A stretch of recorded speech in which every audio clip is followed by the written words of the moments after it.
Only a few people know what it's like to be the Prime Minister of Australia. Just 30 to be exact.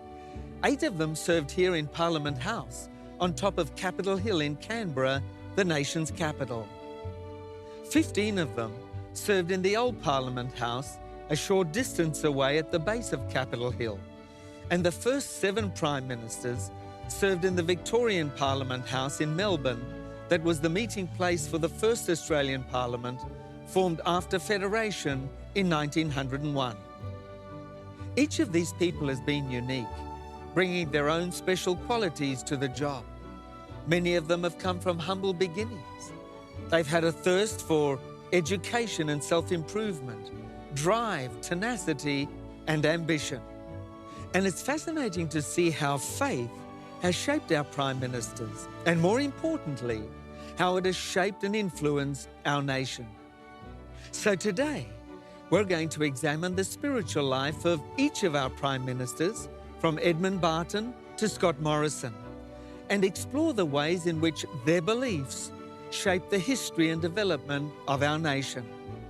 What we discover will surprise and inspire you.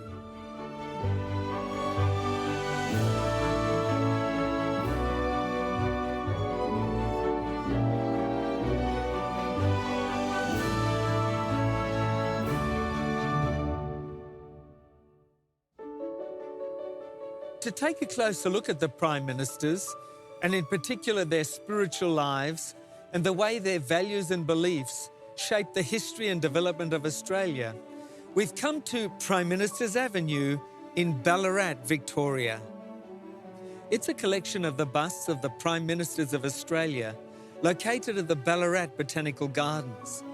The busts are displayed as bronze portraits mounted on polished granite pedestals.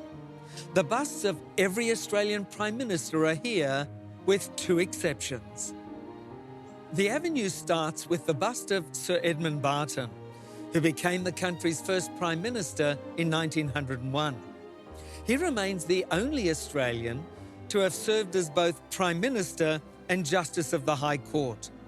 Barton was trained as a public speaker and inspired to enter politics by a Christian minister, Dr. Steele, whose religious values and beliefs rubbed off on Barton. Australia's first Prime Minister saw himself as an upright and God-fearing citizen, and saw Federation as providential and part of God's plan for Australia. And right there, at the very start of Federation in 1901, when Edmund Barton was Australia's first Prime Minister, Australia's Parliament began its proceedings with prayer. And that practice has continued to this day. Whenever Parliament sits, both the House of Representatives and the Senate begin with prayer. Australia's second Prime Minister was Alfred Deakin. He served for 2 years as Edmund Barton's Attorney General before assuming the Prime Ministership in 1903. Deakin was a good and brilliant man, one of the architects of Federation, and the most influential figure during the first decade of the infant Australian nation. He was a lawyer by training and arguably the best-read Prime Minister Australia has had. Deakin was an avid reader of the Bible and regarded it as by far the greatest book of religious revelation. He genuinely strived to do God's will and learn more about Him. One of his favourite Bible verses was Psalm 36, verse 9. It says, "By thy light shall we see light." John Christian Watson was Australia's third Prime Minister and is still the youngest Prime Minister Australia has ever had. He turned 37 a few weeks before taking office in April 1904 and held the position for only a few months. In matters of religion, he came from a unique and complex background. He had a Lutheran father, a Catholic mother, and a Presbyterian stepfather. He wasn't a devout or practicing religious man, but his Christian heritage ensured that he admired Christianity and followed its non-theological precepts. George Reid was the first Australian Prime Minister to be born into the world and the first to leave it. He was born in 1845 and died in 1918. His term as Prime Minister was short. He resigned after only 10 months in the job. His father was a well-known and prominent Presbyterian church minister, and George Reed was well-schooled and grounded in the Christian faith, yet he was never notably religious and was a nominal Christian for much of his life. However, he believed in God and mixed in Christian circles and held Christian values. Andrew Fisher was a key figure in Australian history and served 3 separate terms as Prime Minister. He came from a strong Protestant heritage and remained a devout Christian all of his life. He knew the Bible well, believed in personal prayer, and was a regular churchgoer. He spent 13 years of his early life working in the Scottish coal pits. After working long, hard hours during the day, he then attended night classes to improve his education. His Christian faith and working-class roots were clearly evident in his political life. His government's achievements were formidable. Maternity allowances, the liberalisation of invalid and old age pensions, uniform postal charges, a national currency, extensive railway construction, a Workers' Compensation Act, a Land Tax Act, various industrial relations reforms to increase the bargaining power of the workers, the creation of the Commonwealth Bank. Fisher even designed the Australian coat of arms.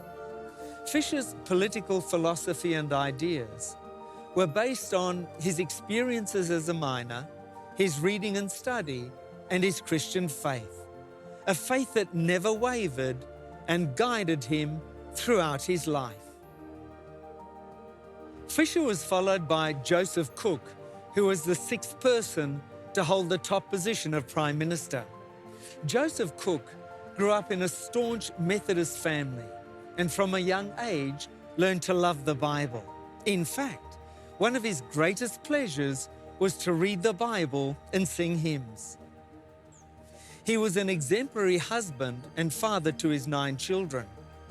All his life, he believed that God was guiding him. Like his predecessor Andrew Fisher, Joseph Cook worked in the coal pits as a boy. He soon developed a high degree of self-confidence and a strong sense of obligation. William Billy Hughes served 3 terms as Prime Minister, each time for a different political party. He holds the record as the longest-serving parliamentarian, lasting 58 years when he died at 90 years of age while still serving in Parliament. During that time, he belonged at one time or another to every major political grouping bar the Country Party. Religion and Christianity played an important part of Hughes' life. He belonged to the Church of England all his life and loved reading the Bible and knew it back to front. The people warmed to him. When he died in 1952, it is estimated that nearly 500,000 mourners crammed the streets along the way to the cemetery. Stanley Bruce was Australia's 8th Prime Minister and the first to govern from the newly built capital, Canberra. He came from a devout Presbyterian family. He excelled at school and went on to study law at Cambridge University. Later, he served with high distinction during World War I on the front lines as an officer in the British Army. After serving 6 years as Prime Minister, he went on to become an eminent world statesman. His religious upbringing ensured he thought and behaved as a Christian, and his colleagues described him as a man who walks humbly with his God. Jim Scullin was Australia's 9th Prime Minister and the first who was a Catholic. He remained committed to his faith and practice throughout his life. The people elected him because he was moderate and decent and trustworthy. Next to hold the office of Prime Minister was Joseph Lyons, the first from Tasmania. Jim Lyons was an amiable and respected practicing Catholic. At the height of the Great Depression, he defected from Labor to the Conservative parties. The Australian people put their trust in Lyons. He was elected 3 times by comfortable margins before dying in office just months before the outbreak of World War II. Earl Page was Australia's 11th Prime Minister, holding the office for only 20 days after the death of his predecessor, Jim Lyons. Before entering politics, he was a medical doctor and surgeon. He came from a Methodist heritage, and his life and career were guided by the Bible principles and values that he embraced in his youth. Robert Gordon Menzies was Australia's 12th and longest-serving Prime Minister. He served 2 terms, lasting over 18 years in the office, still the record term for an Australian Prime Minister. And he certainly was one of the most distinguished and influential Australian Prime Ministers. But with all the praise and honour he received, he never lost sight of his Christian heritage and the role it played in his life and political career, and called himself a simple Presbyterian. He knew his Bible, believed the gospel, and cherished his Christian tradition. Arthur Fadden was the Prime Minister of Australia for less than 6 weeks, just 40 days to be exact. He came from a family of Irish immigrants and was a member of the Presbyterian faith. John Curtin was Australia's 14th Prime Minister and the country's leader during most of World War II. He's considered by many to be the nation's greatest ever Prime Minister. Curtin was the eldest son of Irish Catholic immigrants. He renounced his childhood faith as a teenager when he fell out with the Catholic Church, but he was far from an irreligious man. There is evidence to suggest that later in life, Curtin regained a form of Christian faith. Francis Michael Ford was Australia's 15th Prime Minister and holds the record as the shortest-serving Prime Minister in Australia's history, just 8 days. He came from a Catholic heritage. Ben Chifley was Australia's 16th Prime Minister and probably its most popular one. It seems that just about everybody, colleagues, opponents, journalists and voters, seemed to like him. He was a hard worker, a peacemaker, an inspiring leader, and a good Christian. It was Chifley who coined the phrase, which is still the ALP catch cry, "the light on the hill." He drew it, of course, from the Sermon on the Mount. "You are the light of the world. A city that is set on a hill cannot be hid." Harold Holt succeeded Menzies' second term as Prime Minister. He was the 17th Australian to hold the office. Holding the highest political office in the land was the culmination of a successful career. He did well at school, in the law, and in business before entering politics. Although attending a Methodist boarding school, he showed no interest in God or religion. He was an apathetic agnostic. On Sunday morning, December 17, 1967, he went to Cheviot Beach with several friends. Soon after midday, he strode alone into the rough and unpatrolled surf and was never seen again, presumed drowned. John McEwen took over the highest political office in the land following the disappearance of Harold Holt. He was Australia's 18th Prime Minister and served for only 23 days. He came from a Presbyterian heritage. John Gorton became the 19th Prime Minister of Australia. He wasn't considered a religious man, but had a great respect for Christianity and a little-known spiritual side to his character, which was developed during his schooling at elite Anglican schools. It was there that Gorton's religious consciousness was shaped. He was an Oxford graduate and a brave fighter pilot during World War II. In fact, he survived 3 flying accidents and his ship being torpedoed. Gorton was also the only Prime Minister to vote himself out of office. William Billy McMahon was the 20th Prime Minister of Australia. He was a substantial and important individual who was also a government minister for over 21 years, the longest continuous ministerial service in Australian history. During his mid-teens, he began investigating God and religion and developed a genuine passion for theology and spiritual matters. His spiritual journey took him from Catholicism to Anglicanism. He spoke and wrote extensively about his faith that strongly influenced his life and political career. Edward Gough Whitlam was the 21st Prime Minister of Australia, serving from 1972 to 1975. He was a titanic figure in the history of modern Australia. He was the leader of the Labor Party from 1967 to 1977 and led his party to power for the first time in 23 years at the 1972 election. His government achieved a great deal for social justice: One Vote, One Value, Medicare, the Trade Practices Act, needs-based education funding, and better sewerage for Australian cities, to name but 5 of his legacies. Whitlam grew up in a devout Baptist family. His parents were pious churchgoers and raised their children in a God-fearing, disciplined home. They read the Bible, and Gough knew his Bible well and respected it all his life. However, later in life, he left his childhood faith, but admired Christianity and followed its non-theological precepts. Gough Whitlam was Australia's longest-lived Prime Minister, reaching the age of 98. Sadly, just 2 years short of receiving a 100th birthday letter from Queen Elizabeth II, the woman who sacked him and his government in 1975.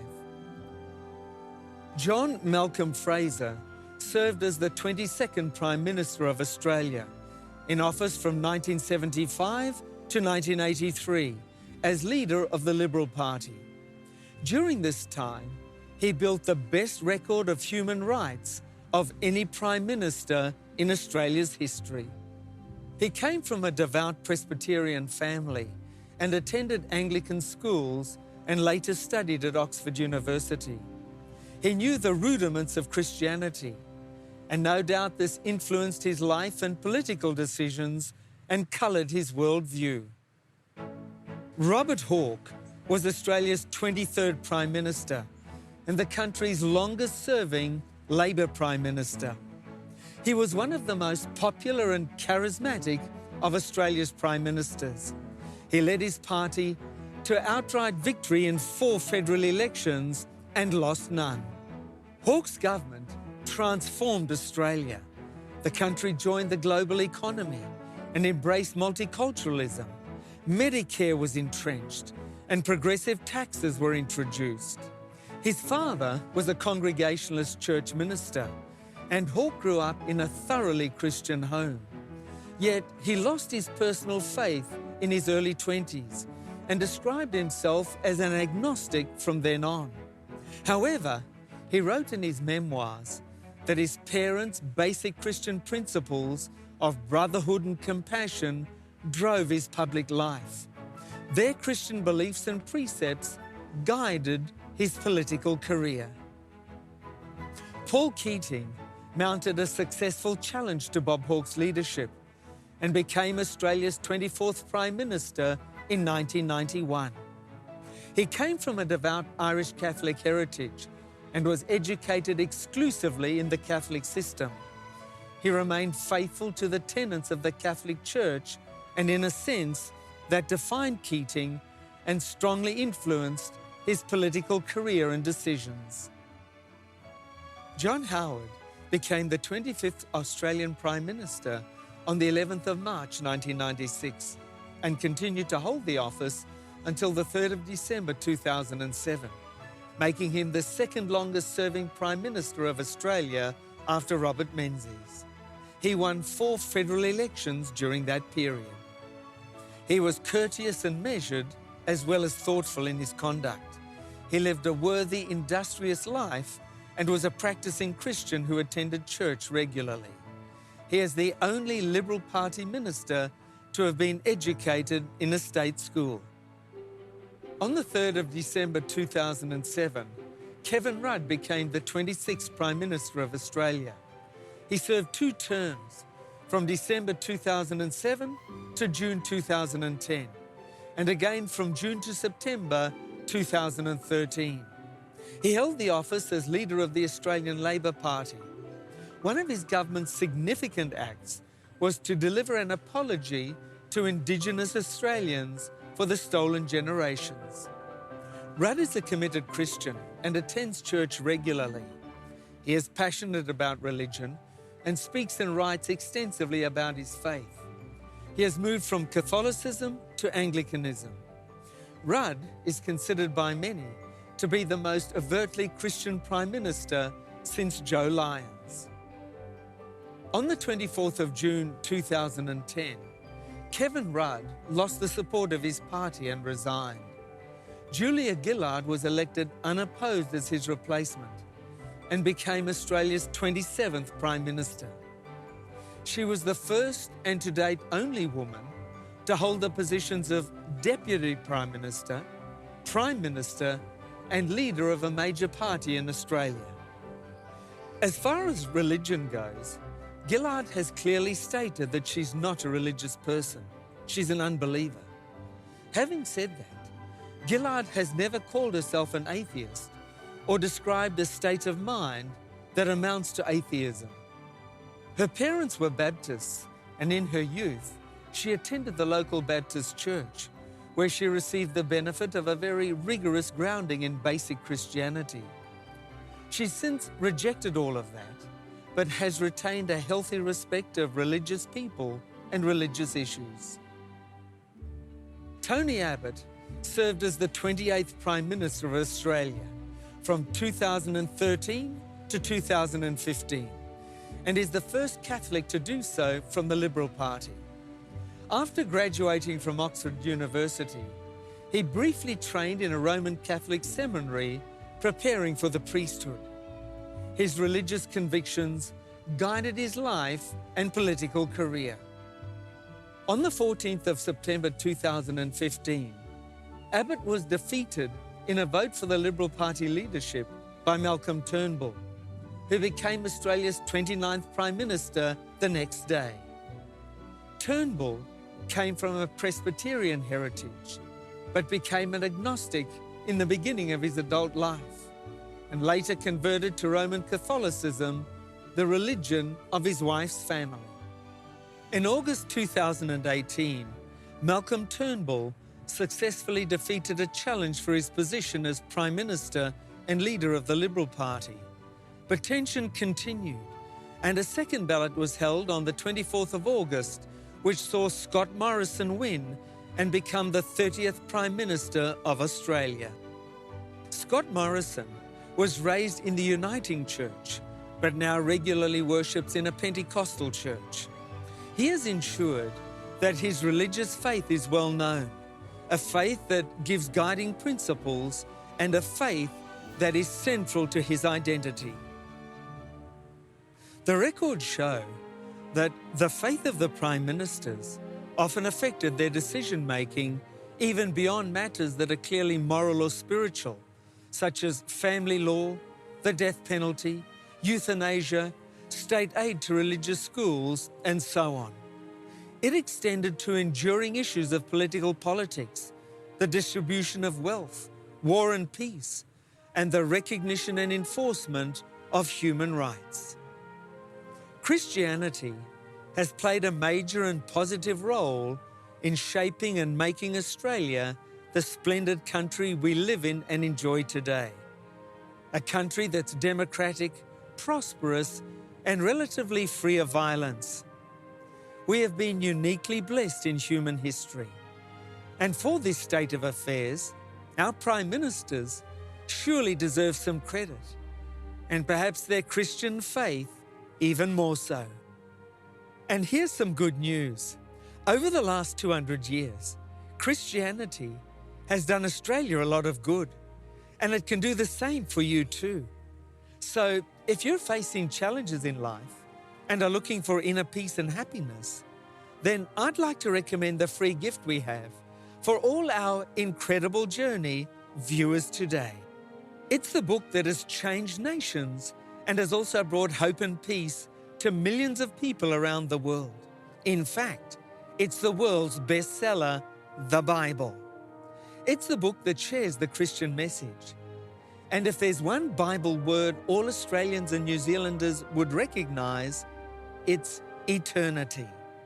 It's a message of God's love for us in Jesus Christ, a love that will last forever. The Bible has brought me hope, peace, and happiness, and I want you to have a copy too. So make sure you take this wonderful opportunity to receive the free Bible we have for you today. Phone or text us at 0436 333 555 in Australia or 020 422 2042 in New Zealand, or visit our website tij.tv to request today's free offer, and we'll send it to you totally free of charge and with no obligation. Write to us at GPO Box 274, Sydney, New South Wales 2001, Australia, or PO Box 76673, Manukau, Auckland 2241, New Zealand. Don't delay. Call or text us now.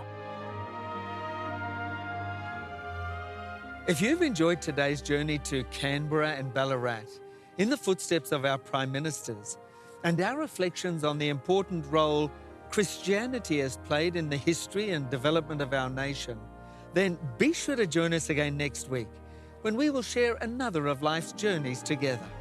Until then, may the God who has blessed Australia keep you safe and give you peace. Let's pray the prayer that the Speaker offers to open each session of the Australian Parliament. Almighty God, we humbly beseech Thee to vouchsafe Thy blessing upon this Parliament. Direct and prosper our deliberations to the advancement of Thy glory and the true welfare of the people of Australia. Our Father, which art in heaven, hallowed be Thy name. Thy kingdom come, Thy will be done in earth as it is in heaven. Give us this day our daily bread, and forgive us our trespasses, as we forgive them that trespass against us. And lead us not into temptation, but deliver us from evil. For Thine is the kingdom, the power, and the glory, forever and ever. Amen.